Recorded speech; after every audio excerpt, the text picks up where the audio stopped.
என்னோட பேசுனதுல நீ என்ன தோல்வி இப்போ ஆண்டவர் ஹalleluya ஹalleluya ஹalleluya. சில நேரங்கள்ல தேவன் நம்மளுடைய வாழ்க்கையில என்ன பண்றாரு அப்படின்றது நமக்கே புரியாது. ஆனா தேவனுடைய சித்தம் என்னவோ அது வந்துட்டு ஆட்டோமேட்டிக்கா நடந்துட்டே இருக்கும். நம்ம அறிய மாட்டோம். நான் கூட அறியல. தேவ சித்தம் அப்படின்னு சொல்லி ஒரு டாபிக் உங்ககிட்ட பேசிட்டு அப்புறம் நான் என்ன எடுத்தேனே மறந்துருக்கு. நான் மாம்சத்துல பேசல, ஆவியில தேவன் பேசும்போது நான் அப்படின்றது மறைந்து தேவன் ஆவி, என்னுடைய ஆவியின் மூலியமாய் அவர் பரிசுத்த ஆவியானவர் இடைப்படுவார். அப்ப அவர் என்ன உங்களுக்கு வந்து பேசுறாரோ அதுதான் உங்களுடைய வாழ்க்கையில் நடக்கும். இப்ப நடக்கிறது கூட உங்களுக்கு புரியாமல் இருக்கலாம், குழப்பங்கள் இருக்கலாம், என்ன இப்படி ஆயிடுச்சு அப்படின்னு சொல்லிட்டு ஒரு கேள்விகள் இருக்கலாம். அது ஏன் ஆகுது அப்படின்னா சில நேரங்கள்ல நம்மளுடைய ஜபம் குறைவுபடும் போது அந்த மாதிரி ஆகும். இன்னைக்கு தேவன் உங்களுக்கு கொடுக்க போகிற ஒரு தேவனுடைய வார்த்தை என்னன்னா, ஜபத்தின் வீரியம் குறையும் போது ஜெயத்தின் ஊதியம் குறையும். ஜபம் அப்படின்றது குறையும் போது உங்களுக்கு ஜெயம் கிடைக்கிறது ஒரு இவ்வளோ நாள் சக்ஸஸ் ஆகிட்டே வர மாதிரி இருந்தது. செமி ஃபைனல்ஸில் கூட சக்ஸஸ், ஃபைனல்ஸில் தோல்வி அப்படின்னா சோர்ந்துடக்கூடாது. நம்மளுக்கு அடுத்தது ஒரு சான்ஸ் இருக்கு. நம்ம ஒன்று புரிஞ்சுக்கணும், அண்ணாக்கான விழா எலும்பு இது அல்ல, வேறு ஒன்று தேவன் வச்சிருக்காருன்னா அதுதான் நடக்கும். அது இப்படிலாம் இருக்காது, இந்த மாதிரி பிரச்சனைகளோடலாம் இருக்காது. அது ஸ்மூத்தாக நடக்கும். ப்ராப்ளம்ஸ் இருக்கலாம், ஆனால் அது ஆவிக்குரிய ரீதியில் தேவன் உங்களுக்கு வந்து அவன் வந்து அனுமதிக்க இருக்கலாம். ஆனால் இப்போ உங்களுக்கு நடந்தது உலக பிரயமான ஒரு காரியம். இது நடந்ததுன்னு உங்களுக்கு வந்து சந்தோஷப்படுங்க. ஏன்னா நீங்கள் வரக்கூடிய நாட்கள் நீங்கள் கஷ்டப்படக்கூடாதுன்றதுக்காக தேவன் உங்களுக்கு தெளிவுபடுத்தியிருக்காங்க. புரியுதுங்களா? அப்போ நீங்கள் வந்து குழப்பமாயிடலாம். சில நேராக தேவனுடைய வார்த்தைகளை போகலாம். எடுத்து வாசிக்கலாம். ஏசாயா 19 ஏசாயா 19ஆம் அதிகாரம் 4-5. நாம் எகிப்தியரை கடினமான அதிபதியின் கையில்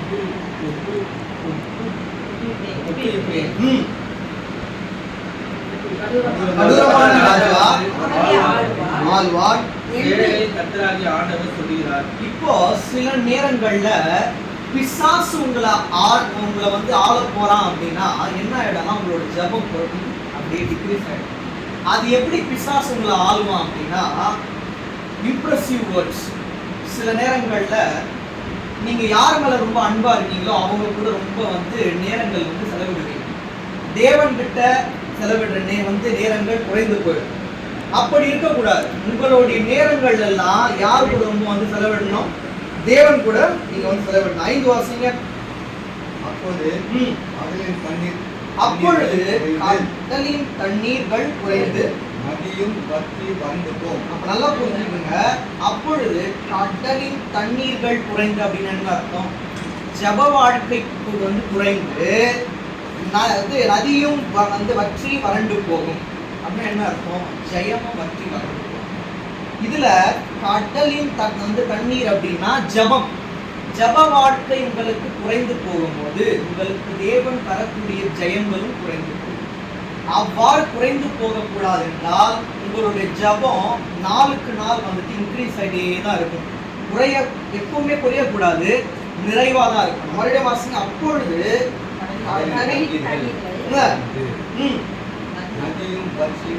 வறண்டு போகும். இப்போ வறண்டு போன வாழ்க்கையா இருக்கலாம். நீங்க ஜபத்துல உறுதியா இருக்க தேவன் என்ன பண்ணுவாரு?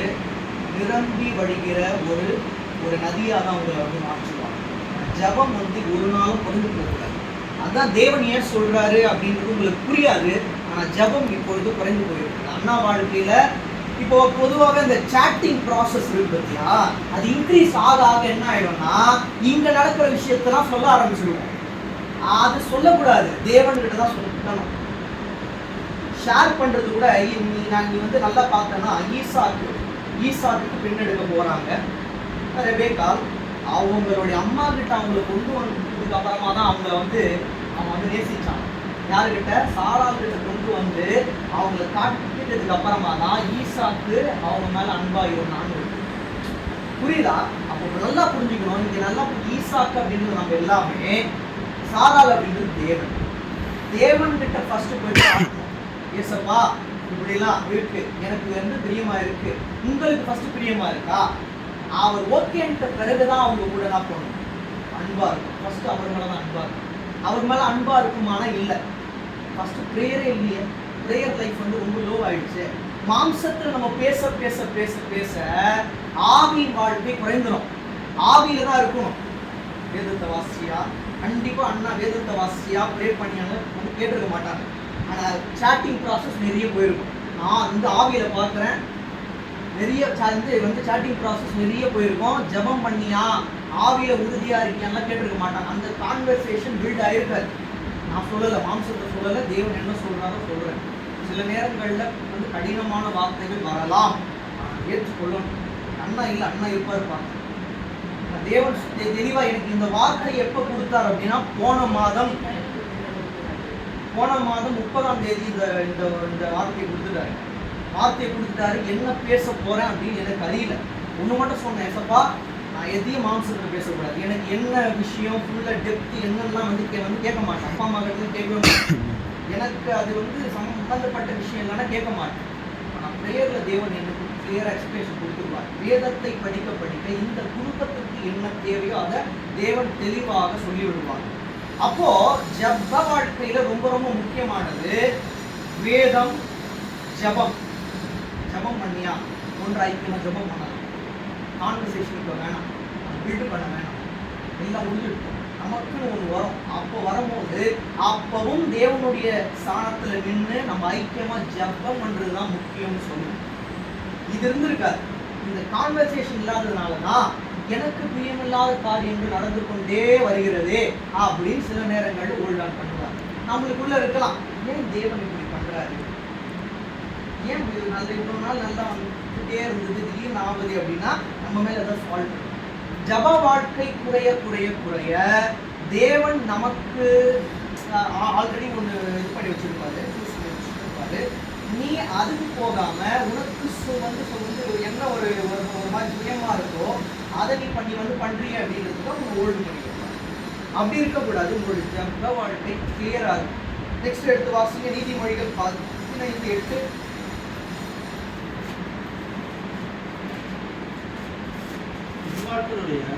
வழி கர்த்தருக்கு அருவருப்பானது, செம்மையானவர்களின் ஜபமோ அவருக்கு பிரியம். செம்மையானவர்களின் ஜபமோ அவருக்கு பிரியம். செம்மைனா என்ன அர்த்தம்? ஒரு இது பண்றாங்க, ஒரு லேண்டில் வந்துட்டு விதை போட்டு அது செம்மையா வந்துட்டு அப்படியே உயர்ந்து இருக்கும்போது எவ்வளோ சந்தோஷமா இருக்கும். அப்படி வாடி போயிருந்தா யாருக்காச்சும் வந்து பிடிக்குமா? ஒரு மரம் வந்து வாடி போயிருந்தா பிடிக்குமா, செம்மையா இருந்தா பிடிக்குமா? அதாவது நல்லா சூப்பரா வந்து கண்டு கொடுத்து இருந்தா பிடிக்குமா, வாடி போயிருந்தா பிடிக்குமா? நம்ம எப்படி இருக்கணும்? செழிப்பா இருக்கணும், செம்மையா இருக்கணும். ஓகேவா? செம்மையான பாதையில தான் தேவன் வந்து நம்மளை வந்து நடத்தணும். அப்படின்னு என்ன செம்மையான, அதாவது இப்போ நான் உங்களை பார்த்து சொல்றேன் செம்மையா இருக்கும் அப்படின்னு ரைட் பர்சன் அப்படின்னா எப்படி இருக்கணுமா? தேவனுக்கு முன்பாக நம்ம வந்து செம்மையா இருக்கணும்னா ஜபம் மறுபடியும் வாசி பார்க்கலாம். துன்மார்க்கருடைய வழி கர்த்தருக்கு அருவருப்பானது, செம்மையானவர்களின் ஜபமோ கர்த்தருக்கு பிரியம். அப்போ துன்மார்க்கத்துக்கு ஆப்போசிட் வேர்டு தான் அது செம்மையானது. அப்போ நம்ம எப்படி இருக்கணுமா? செம்மையானவர்களா இருக்கணும். செம்மையானவர்களா இருக்கணும்னா ஜப வாழ்க்கையில உறுதியா இருக்கணும். ஜபம் பண்ண பண்ண பண்ண பண்ண பண்ண நம்ம செம்மையானவர்களா மாறிடுவோம். நான் தேவன் நம்மளோட இருப்பார். இன்னைக்கு ஜபம் பண்ணிட்டு ஒரு நாள் விட்டு ஒரு நாள், இது என்ன part time, full time pray பண்ணிட்டே இருக்கணும். நம்ம பாஸ் பண்ணாலும் சரி, ஃபெயில் ஆனாலும் சரி, என்ன இருந்தாலும் இந்த ஜப வாழ்க்கையில இருந்து நம்ம தாண்டி போகவே கூடாது. என்ன ஆனாலும். அதனால தான் நான் யார்கிட்ட பேசினாலும் ஒரு என்ன ஒரு கான்வர்சேஷன் இருந்தாலும் ஒரு லைன் வச்சுக்கணும். ஸ்டாண்டிங் கூட எனக்கு ரொம்ப close 3 to 4 years chatting process கூட ஒரு இது வச்சுக்கணும், லைன் வச்சுக்கணும். அவர்கிட்ட ரொம்ப ஐக்கியமா இருக்கும். இவங்ககிட்ட ஐக்கியமா இருந்தால் அந்த ஐக்கியம் கட்டாயிடும், பிரேக் ஆகிடும். வேதத்தை வாசிக்கனா அந்த ஐக்கியம் ஜாஸ்தியாகும். அப்பதான் புரிய வரும். இப்போ ஜப வாழ்க்கையில் இன்னும் உறுதியா இருக்கணும். இந்த இன்னொன்று நம்ம ஆல்ரெடி உங்களுக்கு வந்து இந்த விஷயம் வந்து உங்களுக்கு தெரிஞ்சிருக்கும். பரிசுத்தமா இருக்கிறவன் இன்னும் பரிசுத்தமா இருக்கணும். இது எப்படி இருக்கணுமா? நம்ம பரிசுத்தமா இருக்கணும். பரிசுத்தமான வாழ்க்கை வாழ்வது ஈஸி கிடையாது. பல இன்னல்கள், போராட்டங்கள், பலவித சோதனைகள்லாம் வரும். அதெல்லாம் தாண்டி வந்தாதான் பரிசுத்தமா இருக்கணும். அப்போ பரிசுத்தமா இருக்கிறதுக்கு ஒரே கீ ஜெபம். ப்ரே பண்ணணும். இப்போ மேரேஜ் அப்படின்றது கேஜ் கிடையாது. ஏதோ கேஜில் போயிட்டு நம்ம வந்து மாற்றோன்றது இல்லை. மேரேஜ் அப்படின்றது அவரோட கேஜில் எழுதிருக்கு. இது நல்லா இது ஒரு கோர்ஸ் ஞாபகம் வச்சுக்கணும். மேரேஜ் கேஜ் கிடையாது. மேரேஜ் அவருடைய பேஜ் அந்த ஜீவ புஸ்தகத்தில் எழுதப்படணும். இன்று சார்லஸுக்கும் அவருக்கு வந்து கொஸ்டின் மார்க் யாரு நம்மளுக்கு தெரியும். அவர் அங்கே எழுதியிருப்பார். நம்ம அறியாத இருக்கலாம். இந்த காலகட்டத்தில் அவர் எழுதியிருப்பார். அவரோட பேஜில் எழுதப்பட்ட மேரேஜாக இருக்கும். அப்போதான் நடக்கும். அவர் எழுதாம நம்ம என்னதான் பிரயாசப்பட்டாலும் எவ்வளவு ஆண்டுகள் ஆனாலும் தேவன் திட்டமிட்டபடிதான் நடக்கும். புரியுதா? ஆனா கண்டிப்பா நடக்கும். ஏன்னா தேவன் வந்து அப்படியே விட்டுற மாட்டார். எல்லாம் இருந்து யாராவது வேணுமோ அந்த ஆல்ரெடி என்ன பண்ணிடுவார், ஃபிக்ஸ் பண்ணி வச்சிருப்பார். நம்ம தேடி போக வேண்டிய அவசியம் இல்லை. நம்ம என்ன பண்ண வெயிட் பண்ணணும். தேவன் கொடுப்பார். நம்ம பண்ண வேண்டிய ஒரே விஷயம், நம்மளுக்கு என்ன டூல் இருக்கு, என்ன கீ இருக்கு, பிரேயர். ஜப வாழ்க்கையில உறுதியா இருக்கு. ஜபத்தின் வீரியம் குறைய குறைய குறைய அவர் தரும் ஜெயம் என்ன ஆகுமா, குறைஞ்சிட்டே வருமா. அப்போ உங்களுக்கு நல்லா வந்து ஆல்ரெடி தெரிஞ்சிருக்கும். உங்களுக்கு ஏதாச்சும் வந்து பெயின் கில்லர் போட்டாங்கன்னா ஒரு ரெண்டு நாளோ ஒரு நாளோ தான் இருக்கும். அதுக்கப்புறமா அகெயின் பெயின் ஸ்டார்ட் ஆகிடும். அதோட வீரியம் குறைந்துட்டே வர வர பெயின் இன்க்ரீஸ் ஆகிடும். அப்போ அந்த வீரியம் இருக்க வரைக்கும் தான், அந்த பெயின் கில்லரோட குவான்டிட்டி இருக்க வரைக்கும் தான். அது கம்மியாயிடுச்சுன்னா அகெயின் என்ன ஆகிடும், பெயின் ஸ்டார்ட் ஆகிடும்ல. ஆனால் தேவனுக்கு ஒரு ஜபம் அப்படின்றத கூட கொடுத்துட்டாரு. நம்ம யூஸ் பண்ணுறது கிடையாது.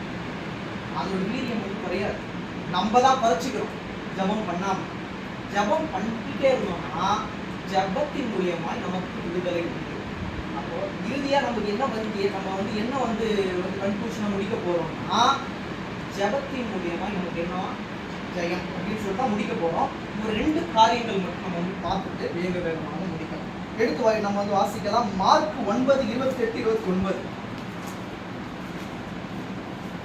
மார்க் 9ஆம் அதிகாரம் 28. வீட்டில் அவர் தரிசித்த பொழுது அவருடைய சீஷர்கள் தூரத்தில் விட எங்களை ஏன் கூறாமல் போயிட்டு என்று அவரிடத்தில் கணித்து கேட்டார்கள். நல்லா புரிஞ்சுக்கோங்க. வீட்டில் அவர் பிரவேசித்த பொழுது அவருடைய சீஷர்கள் யார் யாரு, 12 சீஷர்கள் இருந்தாங்க. அவங்க அதை துரத்தி விட எங்களால் முடியும். எதை புரியுங்களா? பிசாசு. என்ன பிசாசு மேல பார்க்கணும். என்ன பிசாசு எப்படிலாம் ஆச்சுன்னு சொல்லிட்டு மேல பார்க்க போறோம். எப்பவுமே ஒரு வசனத்தை திடீர்னு படிச்சோன்னு வைங்க, இதை எல்லாம் இருக்கும். அப்ப மேல வாசிச்சாதான் புரியும். அப்ப அதை வாசிக்கிறதுக்கு முன்னாடி என்ன பண்ணணும், ஜெபத்தின் மூலியமா நம்ம வந்து வாசிக்கும் போது தேவன் நமக்கு என்ன பண்ணுவார், வெளிப்படுத்துவார். நல்லா பாருங்க. வீட்டில் அவர் பிரவேசித்த பொழுது அவருடைய சீஷர்கள் அதை துரத்தி விட எங்களால் ஏன் கூடாமல் போயிற்று என்று அவரிடத்தில் தனித்து கேட்டார்கள் அப்படின்றது. சீஷர்களாலேயே பிசாசுகளை விரட்ட முடியல. உன்னே ஒன்று புரிஞ்சுக்கலாம்.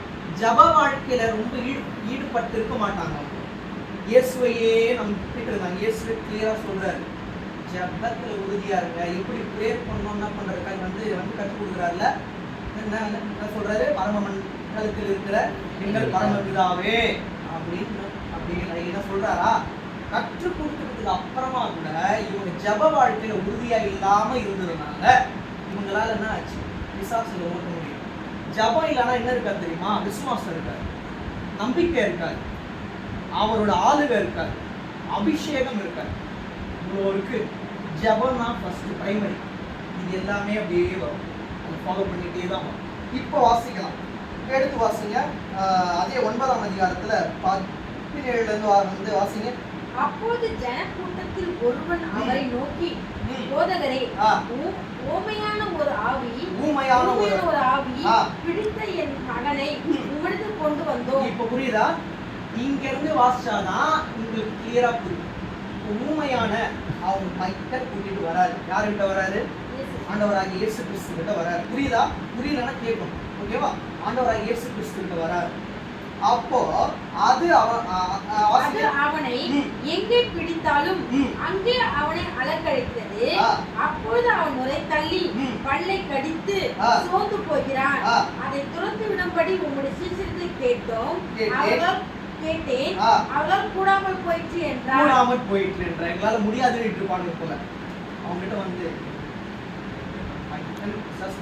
ப்ரேயர் பண்ணுவோம். எங்களால பயம் அவங்களுக்கு. ஜபம் இல்லைன்னா என்ன வந்துடும்? பயம். இதுல மறைமுகமா இருக்கு.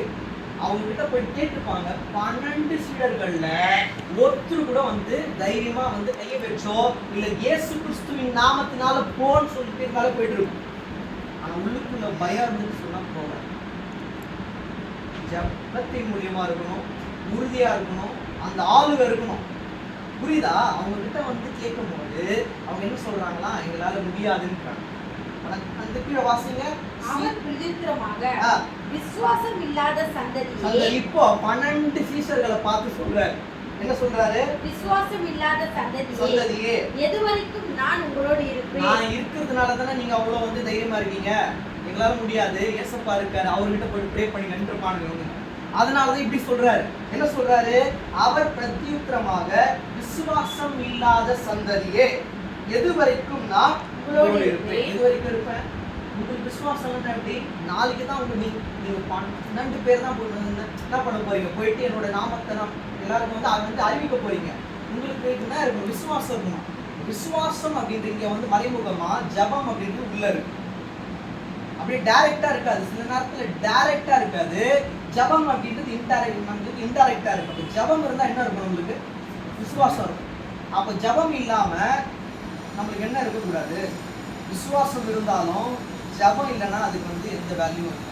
எனக்கு விசுவாசம் இருக்குது, அதனால ஜபமே பண்ண மாட்டேன் அப்படின்றது கரெக்டா?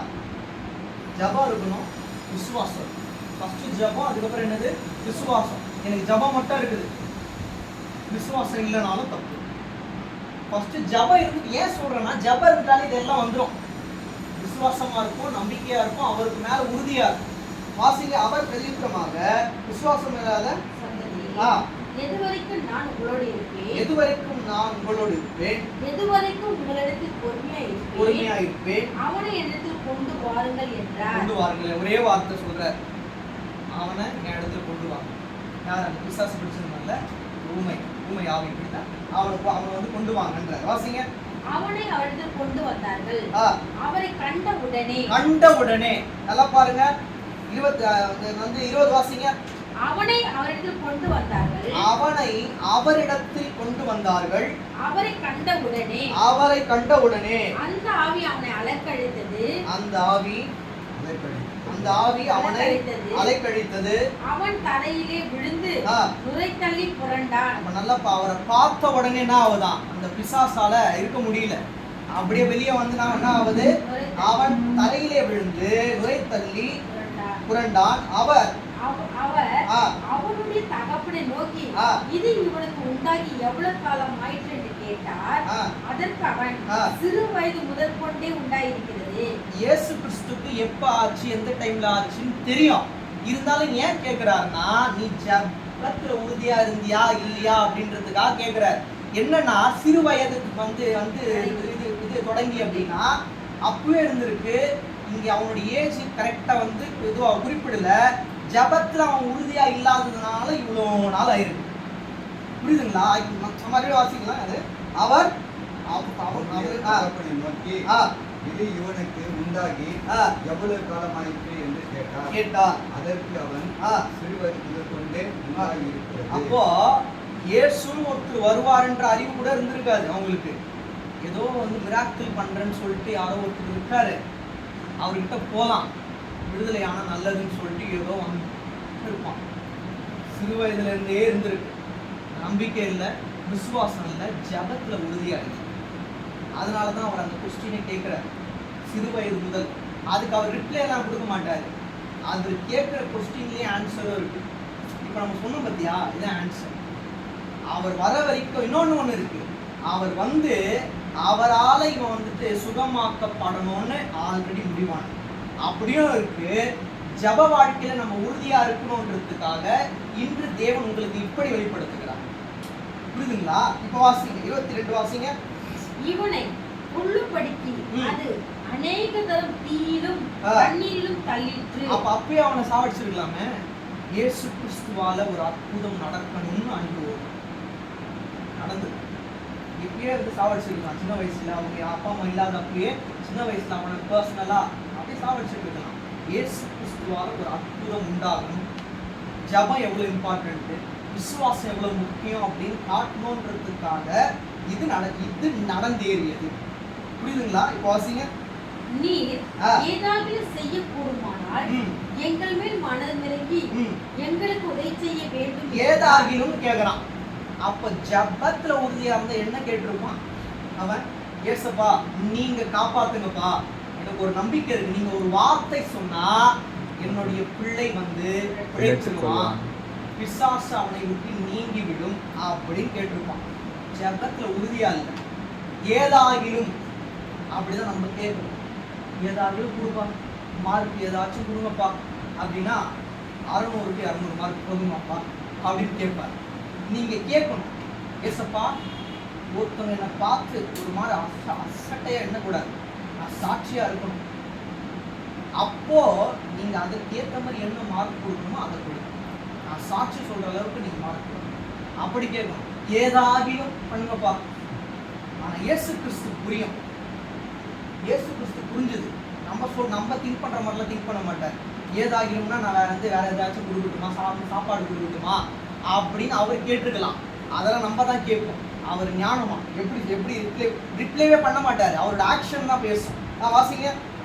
இயேசு அவனை நோக்கி நீ விசுவாசிக்க கூடுமானால் ஆகும், விசுவாசிக்கிறவனுக்கு எல்லாம் கூடும் என்றார். விசுவாசம் அப்படின்றது ரொம்ப இம்பார்ட்டன்ட். ஜபம் ரொம்ப முக்கியம். ஜபத்தின் மூலியமாய் வரக்கூடியது விசுவாசம். அப்ப அவங்ககிட்ட ஒண்ணுதான் சொல்றாரு. அதை வந்து புரிஞ்சுக்கிட்டாரு. அந்த ஆர்கியூமெண்ட் பண்ணல. இப்போ ஏதாகிலும்னா என்ன வேணா கொடுக்கட்டுமா அப்படின்லாம் அவர் வந்து கேட்டுட்டு இருக்கல.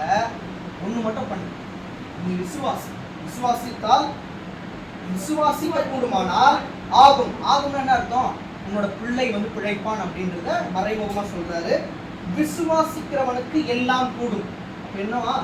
விசுவாசிக்கிறவனுக்கு எல்லாம் கூடும். அந்த வார்த்தை சொன்ன உடனே வந்து உட்கார்ந்தா இருக்கீங்களா? விசுவாசிக்கிறவனால எல்லாம் கூடும். விசுவாசிக்கணும், ஜபத்துல உறுதியா இருக்கணும். விசுவாசத்துல எப்படி இருக்கணுமா? அவரு ஸ்ட்ராங்கா இருக்கணும். அப்ப விசுவாசிக்கிறவனுக்கு எல்லாம் கூடும். இந்த வசனத்தை எழுதி வச்சுக்கோங்க. இயேசு வாசிங்க. இயேசு அவனை நோக்கி நீ விசுவாசிக்க கூடுமானால் ஆகும். நீ விசுவாசிக்க கூடுமானால் ஆகும். விசுவாசிக்கிறவனுக்கு எல்லாம் கூடும் என்றார். விசுவாசிக்கிறவனுக்கு எல்லாம் கூடும். அப்ப விசுவாசிங்க, எல்லாம் கூடும். அது என்ன அர்த்தம்? தேவனால் என்ன வந்து உங்களுக்காக நியமிக்கப்பட்டிருக்கிறதோ அது கூடும். கூடி வரும். நீங்க கூடி வராம ஒரு மாதிரி புரிஞ்சு போயிருக்கலாம், அன்பசுல்டா இருக்கலாம். எல்லாத்தையுமே பசுல் ஆக்க தேவனால் கூடும். எல்லாத்தையும் மாற்ற தேவனால் கூடும். என்ன டாபிக் அப்படின்னா, ஜபத்தின் வீரியம் குறைந்தால் ஜெயத்தின் ஊதியம் குறைந்து போகும். ஜப வாழ்க்கையில ரொம்ப பறந்து போயிட்டீங்க. அதனால உங்களுக்கு என்ன ஜெயம் கிடைக்க கொஞ்சம் நாட்கள் ஆகும். ஆனா கண்டிப்பா கிடைக்கும். இது ஒரு மாதிரி இருக்கலாம், சோர்ந்து போயிருக்கலாம், ஒரு மாதிரி பர்சனலா எனக்கு யாருமே இல்லையே, என்ன இப்படி ஆயிடுச்சு அப்படின்னு கூட மென்டாலிட்டியில இருக்கலாம். ஆனா தேவன் உங்களோடு இருப்பார். அவருக்கு தெரியும். அதனாலதான் ஃபர்ஸ்ட் தேவ சித்தம் எது முக்கியம் அப்படின்றத நம்ம பார்த்தோம். அதோடைய ஆழம் இப்பதான் உங்களுக்கு புரியும். இனிமேட்டும் புரியும். இனிமேட்டும் இப்போ சொல்றேன், தேவனுடைய சித்தம் என்னவோ அதான் உங்களோட வாழ்க்கையில நடக்கும். மாம்சத்துல எதையுமே நீங்க வந்து ஸ்டார்ட் பண்ணாதீங்க, ஆவியில ஸ்டார்ட் பண்ணுங்க. ஜபத்துல உறுதியா இருங்க. விசுவாசத்துல மேலோங்கி இருக்கணும், கீழோங்கிலாம் இருக்கக்கூடாது. உண்மையை மேலோங்கி தான் இருக்கணும். உங்களோட விசுவாசம் எப்படி இருக்கணுமா? மேலோங்கி தான் இருக்கணும். வாசிங்களா 23 வாசிங்க மறுபடியும். இயேசு அவனை நோக்கி நீ விசுவாசிக்க கூடுமானால் ஆகும், விசுவாசிக்கிறவனுக்கு எல்லாம் கூடும் என்றார். எல்லாம் கூடும் என்றார். கீழ வாசிங்க. உடனே பிள்ளையின் தகப்பன் விசுவாசிக்கிறேன் ஆண்டவரே, விசுவாசிக்கிறேன் ஆண்டவர். ஆர்கியூமெண்ட்லாம் பண்ணவே கூடாது. எப்படி ஆண்டவரே இவ்வளவு நாள் ஆயிடுச்சு, என்னுடைய பிள்ளை வந்துட்டு பிழைப்பானா, இது வந்து நடக்குமா, விடுதலை கிடைக்குமா அப்படின்னு கேள்வி கேட்டுட்டுலாம் இருக்கக்கூடாது. எனக்கு என்னுடைய விழா எலும்பு கிடைக்குமா, புதிய விழா எலும்பு கிடைக்குமா அப்படின்லாம் கேள்வி கேட்கக்கூடாது. அவர்கிட்ட விட்டுட்டு நீங்க சும்மா இருக்கு. உங்களுக்கான காரியம் நீங்கள் நினைக்காத இந்த நேரத்தில் கண்டிப்பாக அவருடைய சித்தத்தின்படி நடக்கும். ஒரே ஒரு பண்ணணும், ஜப வாழ்க்கையில உறுதியா இருங்க. புது வாழ்க்கை வந்தாலும் அவங்களே கூட்டி ஜபம் பண்ணணும். 2 பேரும் சேர்ந்து ப்ரேயர் பண்ணணும். கான்வர்சேஷன் பில்ட் பண்றதுனால நிறைய ப்ராப்ளம்ஸ் வரும். கான்வர்சேஷன் அவரோட தேவனோட பில்ட் பண்ண ஜப வாழ்க்கை ஜாஸ்தியாகிட்டே இருக்கும். புது வாழ்க்கை வந்தாலும் இப்ப கூட சொல்றேன், புது வாழ்க்கை உங்களுக்கு புது விழா எலும்பு வந்தாலும் ஜப வாழ்க்கையில உறுதியா இருக்கும். 2 பேரும் தேவனுக்குள்ளாக ஐக்கியப்பட்டு, அது ரொம்ப முக்கியம். ஐக்கியம் என்பது தேவனுக்குள்ள 2 பேருமே ஒருவராய் ஐக்கியப்பட்டு இருக்கும் போது தேவனுக்குள்ளே வாசிங்க. கீழே வாசிங்க, 24 வாசிங்க. உடனே பிள்ளையின் தகப்பன் விசுவாசிக்கிற ஆண்டவர் என் அவிசுவாசம் நீக்கப்படி உதவி செய்யும் என்று கண்ணீரோடு அப்போ அறிக்கை இடுறான், எஸ்ப்பா எனக்கு அவிசுவாசம் இருக்குது, நம்பிக்கை இல்லாத இருக்குது. எவ்வளோ பேர்கிட்ட வந்து நான் என்ன பண்ணிருப்பேன், விசுவாசம் இல்லாத போயிருப்பேன். இப்போ என்ன பண்ண போறேன், விசுவாசமா இருக்க போறேன். அவ்விசுவாசம் மட்டும் நீங்கும்படி செய்யும். அவ்விசுவாசம் இருந்துட்டு விசுவாசிக்கிறேன்னு உங்களால சொல்லவே முடியாது. ஃபர்ஸ்ட் அவ்விசுவாசத்தை தூக்கி போடுறீங்க. அவ்விசுவாசம் இல்லாத வாழ்க்கை உங்களுக்கு இருக்குமானால், நீங்கள் விசுவாசிக்கிறவர்களாய் இருக்குமானால், கீழே பாருங்க என்ன நடக்கும்போது பாருங்க. 25 அப்போது ஜனங்கள் கூட்டமாய் ஓடி வந்து இயேசு கண்டு அந்த அசுத்த ஆவியை நோக்கி ஊமையும் செவிட்டுமான ஆவியே இவனை விட்டு புறப்பட்டு போ, இனி இவனுக்குள் போகாதே என்று நான் உனக்கு கட்டளையிடுகிறேன் என்று அதை அதட்டினார். இனி இவனுக்குள் போகாதே என்று நான் உனக்கு கட்டளையிடுகிறேன் என்று அதை அதட்டினார். அவர் சொல்றாரு, நல்லா பாத்துங்க. அவர் சொன்னார்னா கேள்வி எல்லாம் கேட்டுட்டே இருக்காது, போனா போயிடும். இப்போ அப்படின்ட்டார்னா கீழே பாருங்க, வாசிங்க. அப்பொழுது அது சத்தமிட்டு அவனை மிகவும் அலக்கழித்து புறப்பட்டு போயிற்று. அப்ப நல்லா புரிஞ்சுக்கோங்க, சின்ன வயசுல இருந்து அவ்வளவு ப்ராப்ளம், யாரு வந்தோம் எனக்கு எதுவுமே ஆகல. இவர் வந்தாரு, விசுவாசின்னு சொன்னாரு, கைகளை நீட்டி இவனை விட்டு அசுத்தாவிய புறப்பட்டு போனாரு. அது சத்தம் விட்டு அப்படியே விழுந்து அப்படியே போச்சு. இதுதான் ஜபத்தின் மூலியமா இருக்கக்கூடிய மன்னம். ஜபத்துல நீங்க பேச அவர் உங்களோடு பேசுவார். தெளிவா இதான் பார்த்துட்டோம், இவங்க கிட்ட கவனமா இரு, தெளிவா இரு அப்படின்றத உங்களுக்கு ஒரு நாள் சொல்லிக்கொண்டே இருப்பாங்க. ஜபம் முக்கியம், விசுவாசம் முக்கியம். விசுவாசம் இருந்தா உங்களை பின்தொடர்ந்து வரும் எந்த ஒரு அசுத்த ஆவியா இருந்தாலும் அது உங்களை இனி பின்தொடராது. புரியுதுங்களா? வாசிங்க, கீழே வாசிங்க. இயேசு அவனை கையை பிடித்து அவனை தூக்கினார். உடனே அவன் எழுந்திருந்தான். வீட்டிலே அவர் பிரவேசித்த பொழுது அவருடைய சீஷர்கள் அதை துரத்திவிட எங்களால் ஏன் கூடாமல் போயிட்டு இப்ப புரியுதுங்களா? விசுவாசம் இருக்கணும், அவிசுவாசம் இருக்கக்கூடாது. அப்ப சீஷர்களுக்குள்ள இருந்தது என்ன? ஜப வாழ்க்கை ரொம்ப கம்மியா இருந்தது, அவிசுவாசம் இருந்தது, விசுவாசம் இருந்தது. புரியுதுங்களா? இப்ப 27 வாசிங்க. இயேசு அவன் கையை பிடித்து அவனை தூக்கினார். உடனே அவன் எழுந்திருந்தான். நல்லா புரிஞ்சுக்கோங்க, அசுத்த ஆவி உங்களுக்குள் இருக்குமானால் அதை என்ன பண்ணுவார்? தேவன் விரட்டி அடிச்சுட்டு தான் உங்களை கை பிடித்து தூக்குவார். என்ன இருக்கணும் உங்களுக்குள்ள? அசுத்தாவி நீங்கிடுச்சு, அசுத்தாவி, அதனாலதான் தூக்குறேன். உங்களுக்கு நல்லா புரிஞ்சுக்கோங்க, இவ்வளவு நாள் நடந்த வாழ்க்கையெல்லாம் அசுத்த ஆவியின் வாழ்க்கை. இனிமேட்டு பசுத்த ஆவியின் வாழ்க்கை உங்களுக்கு வேண்டுமானால் ஜபத்துல உறுதியா இருங்க, அவிசுவாசமா இருக்காதீங்க. விசுவாசத்துல உங்களுடைய விசுவாசம் மேலோங்கிதான் இருக்கணும். அதை மட்டும் ஞாபகம் வச்சுக்கோங்க. சரி, இன்னொரு ஒரு காரியத்தை கூட நம்ம வந்து பார்க்கலாம். எடுத்து வாசிங்க, பிலிப்பியர் 4:6.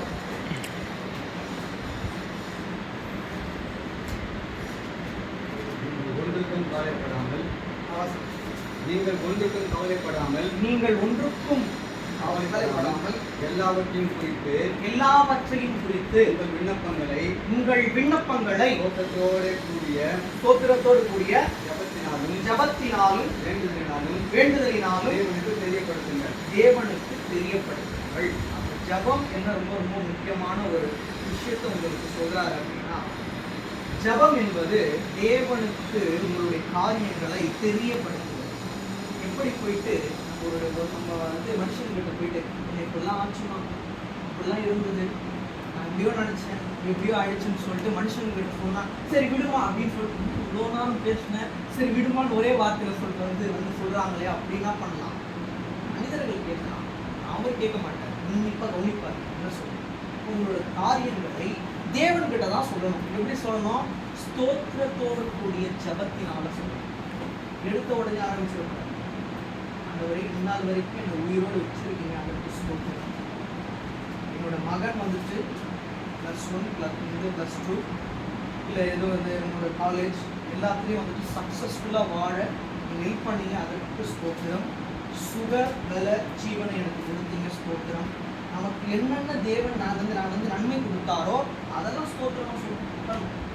ஆபத்திலிருந்து என்னை மீட்டெடுத்தீங்க, அதற்கு ஸ்தோத்திரம். நான் இப்போ நடந்தது பேசுகிறேன், ஒரு நாள் நடந்ததில்லை, எக்ஸ்பெக்ட் பண்ணாதது, தேவன் எக்ஸ்பெக்ட் பண்ணாத நேரத்தில் உங்களுக்கு காட்டுனதுக்கு நீங்கள் ஸ்தோத்திரம். நாளைக்கு நான் அந்த வாழ்க்கையில் சிக்கிக்கொண்டு அது ஒரு மரணக்கட்டாக இருந்திருக்கும்.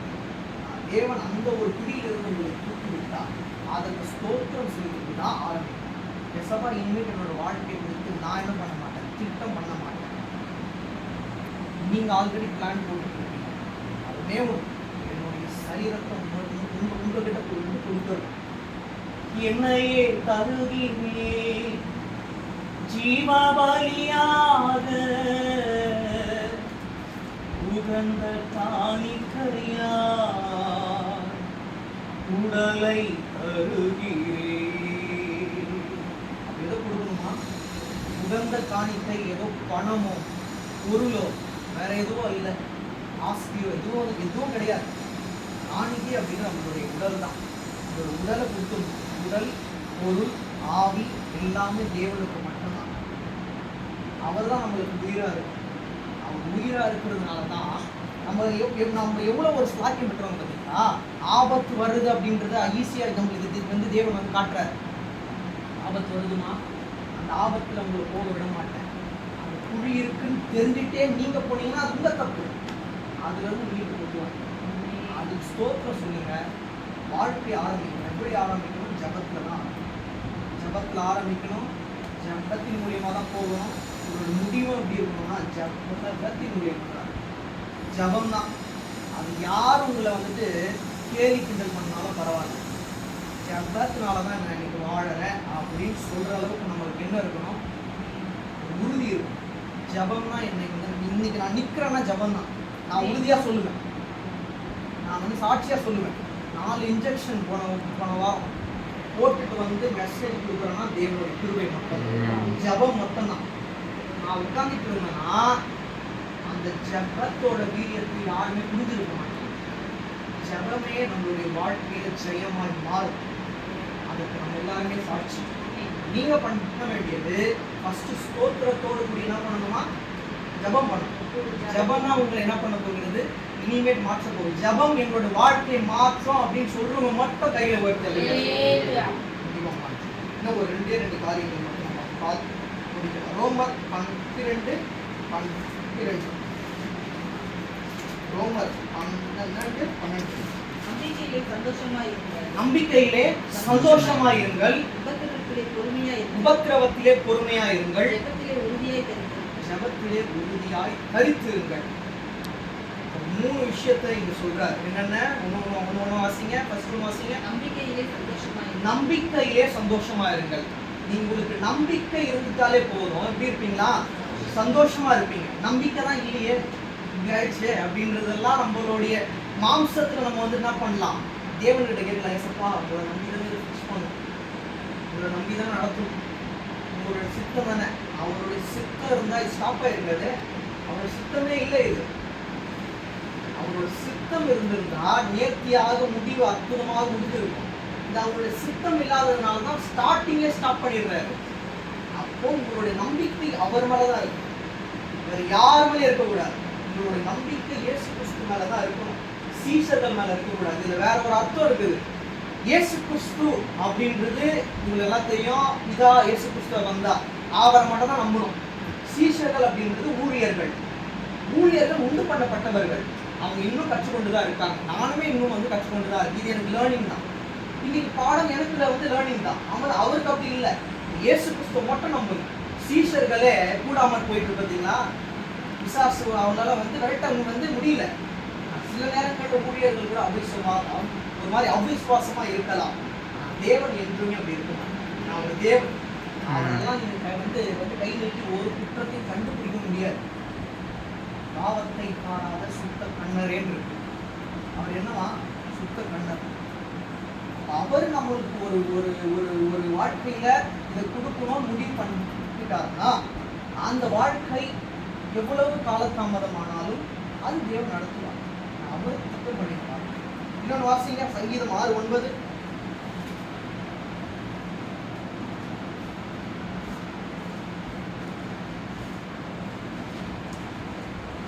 கர்த்தர் விண்ணப்பத்தை கேட்டார், கர்த்தர் என் ஜெபத்தை ஏற்றுக்கொள்வார். கர்த்தர் என் விண்ணப்பத்தை கேட்டா. அப்ப விண்ணப்பத்தை ஆல்ரெடி என்ன பண்ணிருக்கீங்க? கொடுத்துருக்கீங்க. விண்ணப்பத்தை கேட்டா என் ஜெபத்தை ஏற்றுக்கொள்வார். ஏற்றுக்கொள்வார். அந்த நம்பிக்கை இருக்கணும்.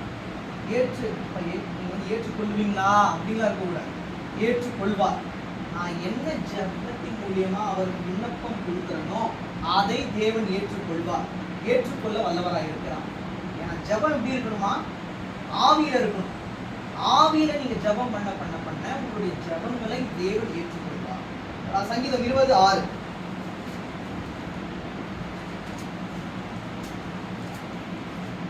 கர்த்தர் தாம் அபிஷேகம் பண்ணினதை ரட்சிக்கிறார் என்பதை இப்பொழுது அறிந்திருக்கிறேன். இப்பொழுது அறிந்திருக்கிறேன். அப்ப நல்லா புரிஞ்சுக்கோங்க. அபிஷேகம் பண்ணப்பட்ட நம்ம எல்லாமே ஜெபத்துல உறுதியா இருக்கும்போது என்ன பண்ணுவார் தேவன்? வாசிங்க. கர்த்தர் தாம் அபிஷேகம் பண்ணினதை ரட்சிக்கிறார் என்பதை இப்பொழுது அறிந்திருக்கிறேன். அப்போ அபிஷேகம் பண்ணப்பட்ட நம்மை தேவன் என்ன பண்ணுவார்? கண்டிப்பாக ரட்சிப்பார். இப்பட்டான சூழ்நிலைகள் நம்ம வந்து இருக்குமா வந்து கவலைப்படாதீங்க. ஜபத்துல உறுதியா இருக்கும். ஜபத்துல நீங்க உறுதியா இருந்தா அபிஷேகம் உங்களுக்கு ஆட்டோமேட்டிக்கா தேவன் என்ன பண்ணிடுவார்? ஜபத்துல இருக்க கொடுத்துருவார். நம்மளுடைய ஒரு மாதிரி மாம்சத்துக்குரிய ஒரு அபிஷேகத்தை இல்லை, ஆவிக்குரிய அபிஷேகத்தை கொடுத்துருவாரு. அப்படி இருக்க நம்ம என்ன பண்ணுவோம்? அவருக்குள்ள ரட்சிக்கப்படுவோம்.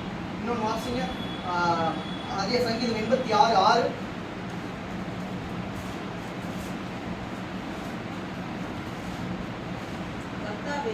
ஜெபத்திற்கு செவி கொடுத்து விண்ணப்பங்களின் சத்தத்தை கவனிங்க. அப்போ நல்லா புரிஞ்சுக்கோங்க.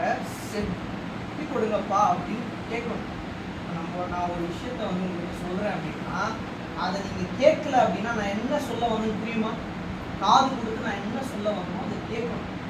மிராக்கிள் நான் சொல்றது கேளுப்பா. மிராக்கிள் அப்படின்னு என்ன அர்த்தம்? மிராக்கிள் உனக்குள்ள இருக்குது. என்ன புரிஞ்சுதா? எப்படி புரிஞ்சுது? மிராக்கிள் உனக்குள்ள இருக்குதுன்னு அப்படி என்ன அர்த்தம்? Miracle is in your self அப்படின்னு என்ன அர்த்தம்? உனக்குள்ள மிராக்கிள் இருக்கு. என்ன சொன்னாலும் புரிஞ்சுதா? எப்படி உன்னால வந்து புரிஞ்சுக்க முடியுது? காது கொடுத்து கேட்டேன்.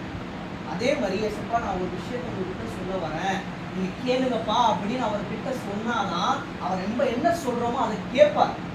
கேட்கிறதே நம்ம சொல்ல ப்ரேயர் பண்றதுக்கு முன்னாடி எசப்பா நான் ப்ரேயர் பண்ண போறேன்ப்பா, நீங்க வாங்கப்பா, உங்களுடைய பிள்ளை ப்ரே பண்ண போறேன், நான் என்ன சொல்றேன்னு கேளுங்கப்பா அப்படின்னு பாசமா கூப்பிடு. நம்ம என்ன சொல்றோமோ அதை கேட்பா. அது அவருடைய சுத்தமா இருந்தால் கண்டிப்பாக நிறைவேறும். சங்கீதம் 143:1.